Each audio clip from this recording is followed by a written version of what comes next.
Question number देख रहे हैं यहाँ पे 25वें क्वेश्चन में दिया गया है, अगर कोई धन 5 वर्षों में 4500 हो जाता है और 10 वर्षों में 6750 हो जाता है तो धन ज्ञात करें। यानी हमें प्रिंसिपल ज्ञात करना है। जब भी धन आएगा तो हम उसको क्या कहते हैं, प्रिंसिपल कहते हैं।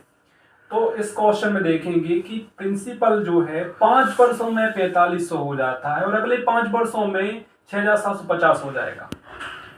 तो हम यहाँ पे चूंकि यहाँ पे टाइम का डिफरेंस सेम दिया है, तो इन वाले क्वेश्चन में जब टाइम का डिफरेंस सेम दिया होता नहीं, 5 साल से गए 4500, 5 साल पे गए तो 6750, जब टाइम सेम दिया है तो हमें ऐसे क्वेश्चन में क्या करते हैं, हमें यहां से यहां तक की वैल्यू दी गई, हमें अमाउंट दिया गया है, हम इसको प्रिंसिपल मान लेते हैं। हम क्या करेंगे, प्रिंसिपल गुणा अमाउंट बटे एक्चुअल जो प्रिंसिपल इधर 5 वर्षों का दिया है इज इक्वल टू जो प्रिंसिपल यहाँ पे आया है 4500 कर देंगे। जब इनकी काटापीटी करेंगे तो आ जाएगा प्रिंसिपल गुणा 3/2 की वैल्यू आ जाएगी 4500। हम इधर तक हम इस यहाँ तक आ गए हैं।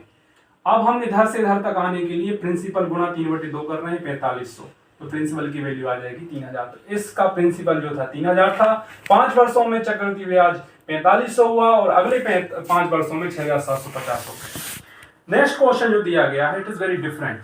इधर पे क्या दिया है, टाइम का डिफरेंट जो दिया गया वो सेम नहीं है, डिफरेंट है। वो कह रहा है प्रिंसिपल 2 सालों में 8000 हो जाता है और अगले 5 सालों में 2700 हो जाता है। मींस 2 वर्षों में 8000 और अगले 3 वर्षों में 2700 हो जाता है। तो हम इसमें सबसे पहले करेंगे कि हमें सिर्फ 2 वैल्यू इधर पे दी गई हैं, तो सबसे पहले हम क्या, इस क्वेश्चन में हमें रेट निकालनी होगी। तो पहले भी आप क्वेश्चन कर सके हैं ऐसा कि हमें अगर 8000 दिया, एक धन 8000 है और 3 वर्षों में 27000 हो जाता है तो दर ज्ञात करें।